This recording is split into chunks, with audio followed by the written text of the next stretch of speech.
मोहतरम नाजरीन कराम, अस्सलाम वालेकुम। ताबूत सकीना क्या है?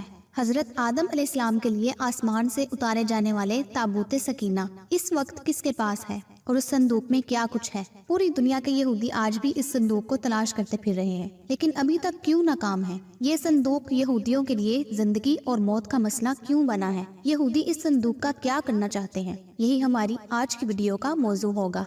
नाजरीन, सबसे पहले हम कुरान पाक में देखते हैं कि संदूक की क्या अहमियत है और उसमें क्या कुछ था। हमारे लिए कुरान पाक से बढ़कर कोई और हवाला नहीं। और कुरान मजीद में ये बात आई है और उनसे उनके पैगंबर ने कहा, इसकी बादशाही की अलामत ये है कि वो संदूक तुम्हारे पास आ जाएगा जिसमें तुम्हारे रब की तरफ से तुम्हारे सुकून इत्मीनान का सामान है, जिसमें आले मूसा और हारून की छोड़ी हुई चीजें हैं, जिसे फरिश्ते उठाए हुए होंगे। अगर तुम ईमान वाले हो तो यकीनन इसमें तुम्हारे लिए बड़ी निशानी है। इस आयत मुबारका में लफ्ज ताबूत का मतलब संदूक और सकीना का मतलब ऐसा सामान है जिससे दिल को सुकून और राहत मिले। यानी इस संदूक में ऐसा सामान था कि जिसकी बरकत से दिलों को मजबूती और तस्कीन मिलती थी। तफसील के मुताबिक ये संदूक शमशाद नामी लकड़ी से बना हुआ था। इस मुकद्दस और मुतबरक संदूक में हजरत आदम अपना जरूरी सामान रखा करते थे। ये संदूक नस्ल दर नस्ल चलता हुआ हजरत याकूब तक पहुंचा। हजरत याकूब का खिताब इसराइल था, जिनकी औलाद बनी इसराइल कहलाई। फिर ये संदूक हजरत मूसा अलैहिस्सलाम के इस्तेमाल में रहा। इसमें आप अलैहिस्सलाम अपना असा मुबारक और आप पर नाजिल होने वाली तौरात की लोहें रखा करते थे। यानी इस संदूक में अंबिया के मोजज़ात की अशिया महफूज होती थी। हजरत मूसा अलैहिस्सलाम और हजरत हारून के दुनिया से रुखसत होने पर उनके लिबास, असा मुबारक, अमामा मुबारक और आसमान से उतारे जाने वाला मनो सलवा भी उस संदूक में महफूज कर दिया गया। और फिर ये संदूक कौम के सरदारों की तहवील में आ गया। ये मोजज़ात अल्लाह की तरफ से उन अंबिया पर उतारे गए थे, चुनांचे इनकी बरकत से इस संदूक को खास फजीलत हासिल थी। बनी इसराइल के लोग उस संदूक का बेहद एहतमाम करते थे। इसकी वजह ये थी कि इस संदूक की बरकत से उनको बहुत ज्यादा फवायद हासिल हुए थे। कभी कोई आसमानी आफत आती तो ये उस संदूक के सामने बैठकर दुआ करते तो वो आफत हैरत अंगेज तौर पर फौरन टल जाती। कभी जलजला, सैलाब, खौफनाक आंधी या तूफान आता तो ये ताबूत सकीना के वसीले से दुआ करके इससे निजात पा लिया करते। ये कौम बहुत अजीबो गरीब आदात की मालिक थी। एक तरफ तो संदूक और उसमें मौजूद अशिया का एहतराम इस कदर था कि तसव्वुर भी नहीं किया जा सकता। दूसरी तरफ अल्लाह ताला के अहकामात से मुकम्मल रोगर्दानी करना उनका मामूल बन चुका था। ये निहायत जिद्दी, अरियल, मगरूर और सरकश लोग थे। हद से ज्यादा लालची, मालो दौलत से मोहब्बत करने वाले और जालिम थे। अपने अंबिया और उलमा की रोक टोक पर उनको खौफनाक अजियतें दिया करते थे। जब उनकी सरकशी हद से बढ़ने लगी तो अल्लाह ताला ने उनको अजाब देने के लिए उन पर कौम अमाल का मुकर्रर कर दी। इस कौम के बादशाह जालूत ने उन पर इंतहाई जबरदस्त दावा बोला और उनकी बस्तियां उजाड़ कर रख दी, शहरों को जलाकर राख के ढेर बना दिया और उनका ताबूत सकीना छीन कर साथ ले गया। मुफस्सिरीन के मुताबिक उसने इस ताबूत को गंदगी के ढेर पर फेंक दिया। ताबूत की इस बेहुरमती पर अल्लाह की तरफ से कौम अमालका पर अल्लाह का अजाब नाजिल हुआ। जिस शहर की गंदगी के ढेर पर यह संदूक फेंका गया था, उस शहर में एक अजीब सी वबा फूट पड़ी जिसका किसी हकीम और मालिश के पास कोई इलाज नहीं था।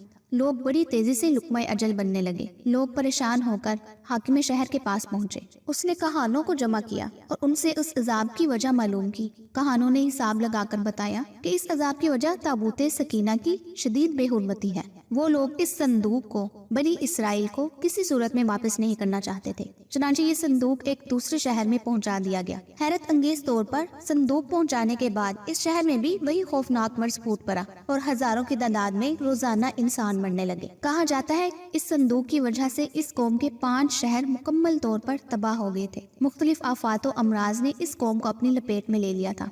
उस पर फैसला किया गया कि ये ताबूत वापस बनी इसराइल को दे दिया जाए। चुनांचे संदूक को एक बैलगाड़ी पर रखा गया और बैलों को बनी इसराइल की बस्ती की तरफ हाँक दिया, जहाँ पर हजरत शमूएल अलैहिस्सलाम मबूस किए गए थे। हजरत शमूएल अलैहिस्सलाम हजरत तालूत को, जो कि एक बहुत नेक इंसान थे, बनी इसराइल का बादशाह बनाना चाहते थे, जबकि बनी इसराइल हस्बे मामूल सरकशी इख्तियार किए हुए थे, अपने नबी की किसी बात पर अमल करने को तैयार नहीं थे। आखिरकार कौम के सरदारों ने जान छुड़वाने की खातिर हजरत शमूएल अलैहिस्सलाम से मुतालबा किया कि अगर वो अल्लाह ताला के सच्चे नबी हैं और चाहते हैं कि ان کا حکم مانا جائے تو وہ دعا کریں کہ ان کا قیمتی اور مقدس تابوت سکینہ ان کو واپس مل جائے۔ اگر ان کی دعا قبول ہو گئی تو وہ ان کی ہر بات کو مان لیں گے۔ اس پر حضرت شموئیل علیہ السلام نے حکم باری تعالیٰ سے ان کے ساتھ وعدہ کر لیا کہ تابوت سکینہ اگلے روز صبح خود بخود ان کے پاس پہنچ جائے گا۔ اس پر سردار ان کا مذاق اڑانے لگے، کیونکہ وہ قوم عمالقہ کی غضبناکی سے اچھی طرح واقف تھے اور جانتے تھے کہ ان کے قبضے سے اس تابوت کا واپس ملنا ناممکن تھا۔ اگلے روز بیل گاڑی پر لدا ہوا تابوت سکینہ ان تک پہنچ گیا۔ تابوت سکینہ دوبارہ حاصل ہونے پر اس قوم کے حالات میں ایک بار پھر بہتری آنے لگی، لیکن ان کے اعمال وہی رہے۔ پھر حضرت داؤد علیہ السلام کا دور آیا۔ اس وقت تک یہ قوم خانہ بدوشوں جیسی زندگی گزار رہی تھی اور تابوت سکینہ بھی ایک خیمہ میں ہی رکھا جاتا تھا۔ حضرت داؤد علیہ السلام نے ان کے لیے ایک عبادت گاہ تعمیر کرنے کا ارادہ کیا، جسے ان کے بعد ان کے بیٹے حضرت سلیمان نے بیت المقدس کے مقام پر عظیم الشان عبادت گاہ کی شکل میں پائے تکمیل تک پہنچایا۔ تابوت سکینہ کو خیمے سے نکال کر اس عبادت گاہ میں رکھا گیا۔ اس عبادت گاہ کے تابوت سکینہ والے حصے میں سوائے انبیاء کرام کے اور سب سے بڑے عالم کے کسی کو جانے کی اجازت نہیں تھی۔ حضرت سلیمان کی وفات کے بعد آپ کی انگوٹھی مبارک بھی اسی تابوت میں محفوظ کر دی گئی۔ جب حضرت زکریا کا زمانہ آیا تو اس وقت تک یہ قوم اس قدر گمراہی میں ڈوب چکی تھی کہ اللہ کے پیغمبروں کی تذلیل و تحقیر ان کا معمول بن چکی تھی۔ ان پر ظلم ان کے لیے عام سی بات تھی۔ اللہ تعالیٰ ان سے سخت ناراض ہو چکا تھا۔ یہ حضرت عیسیٰ علیہ السلام کی پیدائش سے پہلے کی بات ہے کہ عراق کے بادشاہ بخت نصر نے اسرائیل پر بہت باری چڑھائی کر دی۔ اسرائیل کی اینٹ سے اینٹ بجا دی گئی، لاکھوں یہودی جان سے گئے، لاکھوں کو غلام بنا لیا گیا، بیت المقدس کو مکمل طور پر ختم کر دیا گیا اور اس میں رکھے تابوت سکینہ کو قبضے میں لے کر اپنے ساتھ لے گیا۔ بخت نصر نے تابوت سکینہ کا کیا کیا یہ آج تک کسی کو معلوم نہیں ہو سکا۔ تابوت سکینہ ہمیشہ کے لیے یہودیوں سے چھن گیا۔ ساتھ ہی یہودی قوم جو تاریخ کی سب سے بہترین قوم تھی، جسے اللہ تعالیٰ کی لاڈلی قوم ہونے کا فخر حاصل تھا، اپنی بدعمالیوں کی وجہ سے ہمیشہ کے لیے اللہ تعالیٰ کی بارگاہ میں ملعون ہو گئی، دنیا میں رسوا ہو کر رہ گئی۔ آج یہودیوں کو 2000 سال بعد اسرائیل کی سرزمین پر قدم جمانے کا موقع ملا ہے، تو بھی اس قوم کی وہی عادات و اطوار ہیں، وہی ظلم و جبر، دھونس، دانسنی، تکبر۔ لیکن اللہ تعالیٰ آنے والے وقت میں ان کو دکھائے گا اور بتائے گا کہ ان لوگوں نے جو مظالم کیے ان کا بدلہ کیسے ان سے لیا جاتا ہے۔ اس امید کے ساتھ آج کی ویڈیو کو اختتام کرتی ہوں کہ میری یہ ویڈیو آپ کو بہت پسند آئی ہوگی۔ انشاءاللہ بہت جلد ایسی ہی معلوماتی ویڈیو کے ساتھ حاضر خدمت ہوں گی۔ دیکھتے رہیے دی اسپرچول اسپاٹ۔ اللہ آپ سب کا حامی و ناصر ہو۔